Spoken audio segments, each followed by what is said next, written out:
redemption time, as you mentioned, for Niqma Galaxy, as well as Bigatron Red Villains, as it is about to start in 5 seconds. Let's see which angle will be banned from the way I'm looking at it. The position of Bigatron Villains, this is where most of the wins came from. Let's see if it will be changed by Niqma Galaxy.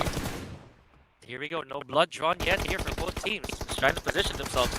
Oh, but there it is. First casualty is with Gen Foz, I believe. So that's already a good start here on the side of, I believe this is, Niqma that we're looking at. Yeah.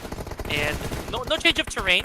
It's just a matter of positioning and not getting too low of a KDA here, folks. So there's really nothing complicated about this. It's really a lot of just, honestly, game sense when it comes to these teams. Just where to peak, where to stay long, and let's not forget there were games, Neptune, that had a lot of utility. So maybe just a bit of, just a little bit of a remnants from the BR game that they had. Their hands are so used to swinging over their heads. The thing is, this time around, we're not seeing a lot of usage of that grenade.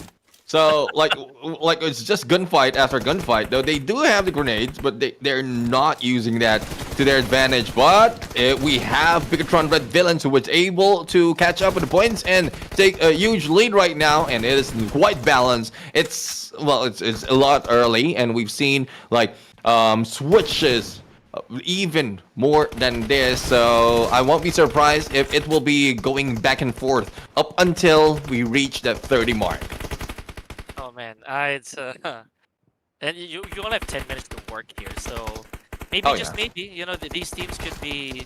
I think this is the right time to be greedy, but at the same time, you need to, in my opinion, you kind of have to be wise when you go for them pushes, because you are gonna respawn back to your base, and not so much strategies when it comes to, in my opinion, there's not that many strategies when you respawn. It's just a matter of learning where you fell and try not to make that same mistake again. It's common sense, as I mentioned. It's a lot of those. It's a lot of rectifying. Right. And well, let's see if they will be able to rectify all of those mistakes, as we are seeing a little bit of left side domination. Oh, make that, rather scratch that. They are covering both sides for the side of Niqma Galaxy, whereas Bigatron Red Villains is going for a 3-1 split right now, and Boy Seal, well, still not sure as to which angle to hold, but there you go. Lord has been taken down, and Lapar right now. Oh, the response, Freak. This guy can clutch this, but, well, because of all the chaos that's happening surrounding them, he can't focus on just one direction. Now, let's see if they'll be able to take advantage onto, and most that we've seen from the other teams that played this team deathmatch is geared toward push on the right side, especially with that huge block of concrete on the right-hand side. Like, that's a good cover for two. And you know, this right here, this steel wall, honestly, that's also like I think the best French to phrase that. But for me, one of the craziest spots here in TDM, that be the woodshed. That small corner between one pillar that allows you to peek both from your left and right side cleanly. If you manage to get a hold of that untouched, and you're able to make the right jiggle peek decisions, then that would really mean a lot. But however, we do have a 21-21 here. Is he going to be lucky? Never mind. Curse broken here by BTR. So 22-22. Really close. Really close to the chest here, I'd say, Neptune. So if there's any indication here, I'd say that the gun skills are absolutely even.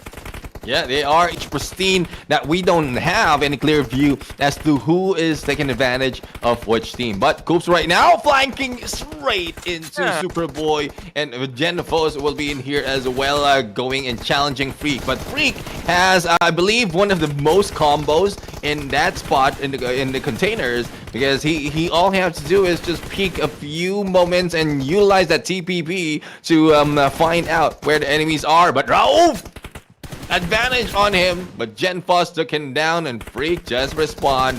But again, is it a TPP action being utilized, plus a little bit of crouch gameplay, not to be hit in the head from Lapar. Here we go, leading the pack here is Superboy, as we say. Now this big gap. This is a hard, tough climb here on the side of Niqma Galaxy. 9. They're basically one frag one frag away. Oh, and there it is. Oh, Gen Foz with the last touch, able to close this out 40-30. Man, I was gonna say that Niqma Galaxy right there. They had the upper hand like very early Oh, on, yeah. but maybe a good amount of backup and good amount of trades on the Mhm. side of Bigatron really paid